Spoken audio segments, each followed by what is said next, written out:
What's up, YouTube? Danny McSquare here with another episode of Stack and Stacks. In this episode, Constitutional Silver, Junk Silver, Junkstitutional Silver. Oh my! What is Junk Silver? How do I calculate the value? Face value. Oh my God! In this episode, we answer some questions and we prone the mind. So let's get started. So first of all, what is Junk Silver? Well, Junk Silver is any coin or currency pre-1965, 90% silver, and in the case of the half dollars, 65 to 70, those coins have 40% silver. So in a nutshell, it's US currency pre-1965, those have 90% silver. So there's all different types, and we're going to talk about them right now. So the last year that half dollars were made of silver was 1964. These are each 90% JFK 1964 coins. So these coins that were minted after 1964, but before 1970, those are 40% silver. So if you come across any of those, that may be a good coin to hang on to. I'm not necessarily saying go out and buy a 1967 JFK half dollar, right? But if you come across them, please save them.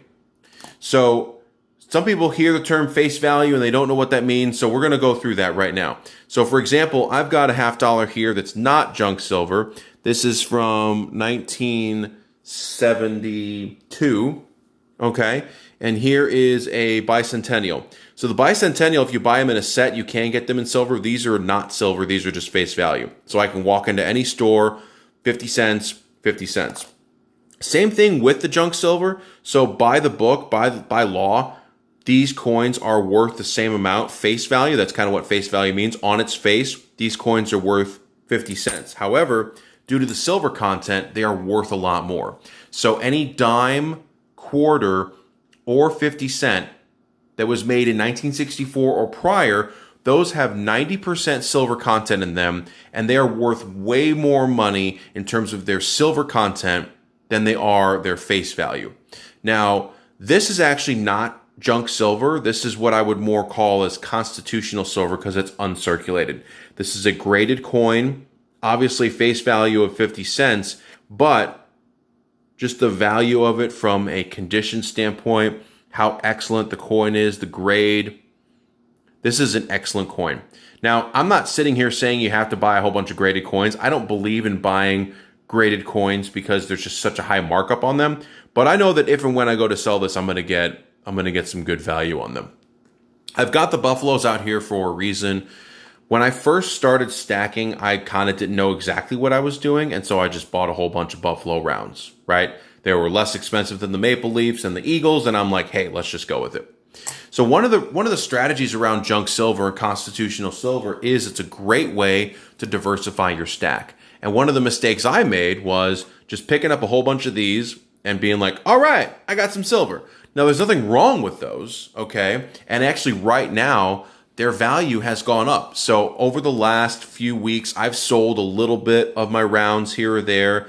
On Friday, we went to an LCS, and I was able to sell a few of these for 18 bucks and 38 cents an ounce, which is about $1 above spot. Spot right now is around $17.20. So when you're able to get more than spot for a round, I think you should do it. I'm not saying go out and sell all your rounds, but that's kind of the value or really the strategy that I'm doing with my stack. I'm trying to mitigate or get rid of some of the standalone rounds or things that don't fit into a full tube. So I've got a tube of 20 here. I'm not going to sell 2 or 5 of them, but I had some loose Buffaloes that I wanted to get rid of and kind of do other things with.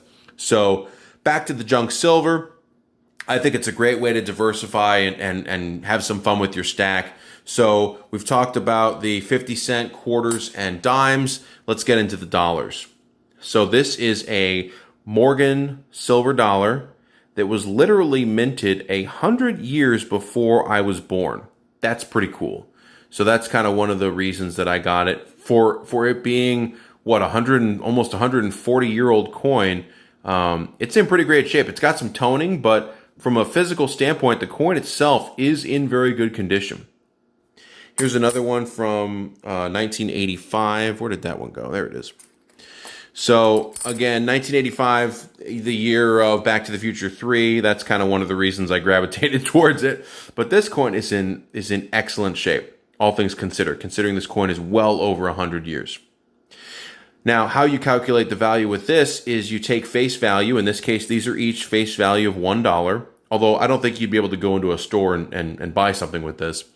You take the face value multiplied by 0.7734. So if you have 10 silver dollars, you have 7.734 ounces of silver. Same thing with the constitutional half dollars or dimes or quarters. $10 face is 7.15 ounces of silver. So it's a great way to diversify. It's a great way to have some fun and find some hidden treasures, if you will. After 1921, they started making what was called the peace dollar.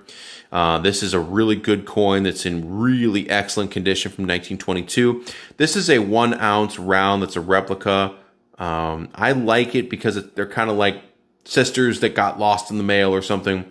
But just look at how similar they look. I mean, this coin is from 86. This coin is from 22, nearly 100-year-old coin, and they are just in awesome condition. So that's one of the things you want to look for when you buy silver dollars is what is the condition of the coin?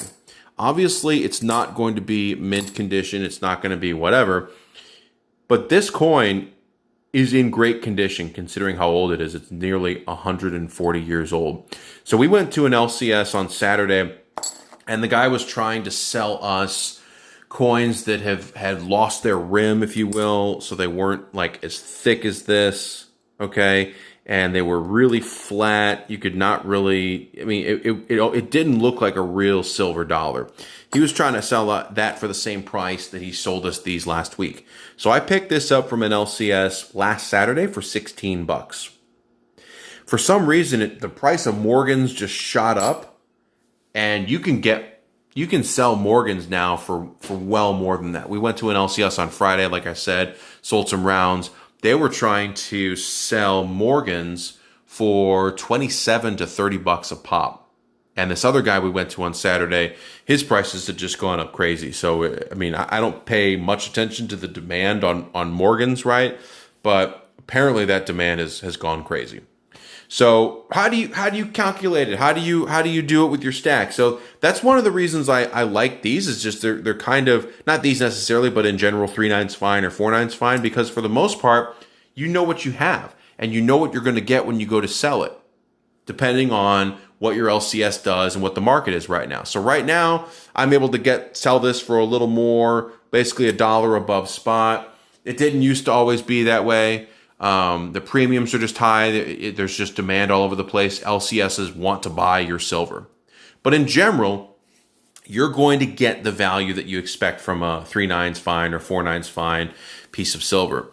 The Junkstiturional, the constitutional is a little more varied. So if you have 10 ounces, okay, of, not 10 ounces, but if you have $10 face value of the Franklin half dollars, you take that, you multiply it by the 0.715, you have 7.15 ounces. And then you would multiply that by spot, and you have about 128, 129 ounces, not ounces, but dollars worth of silver, depending on, again, where spot is and all of that. But that's kind of your equation, if you will, your value, right? So that's one of the things that kind of deterred me from getting into junk silver, is because it's not as uniform, right? With this, it's 1 ounce, multiplied by spot, that's about what it's worth.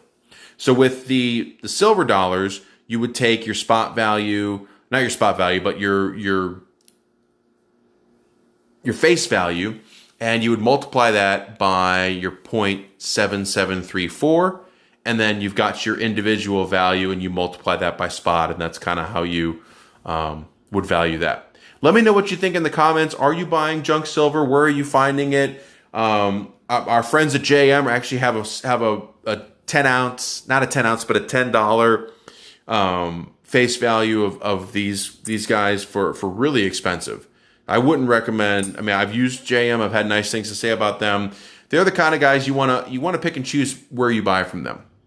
I've had good experiences with them. They ship fast, but find your value. Find where you can get this for, because this used to be you would pay literally spot for junk silver, and now there's anywhere from a $5 to $12 premium on junk silver, and I really struggle to identify with paying that much. I mean, yes, this is a nice coin. It's in good shape. I love Franklin. Okay, it's got the Liberty Bell. It's an awesome coin. They're not specifically rare, but they're not incredibly common either. So with that said, I'm willing to pay a little more for it, but I'm not trying to pay.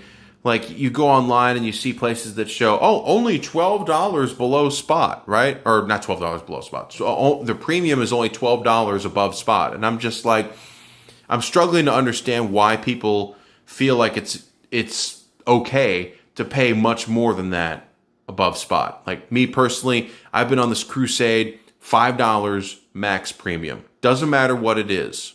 Whatever spot is, $5 max additional per ounce, and that's it. So let me know what you think in the comments. Are you collecting peace dollars? Are you collecting Morgans? Are you a fan of the JFK 1964s?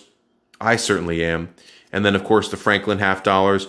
I'm not so much into the dimes and quarters per se.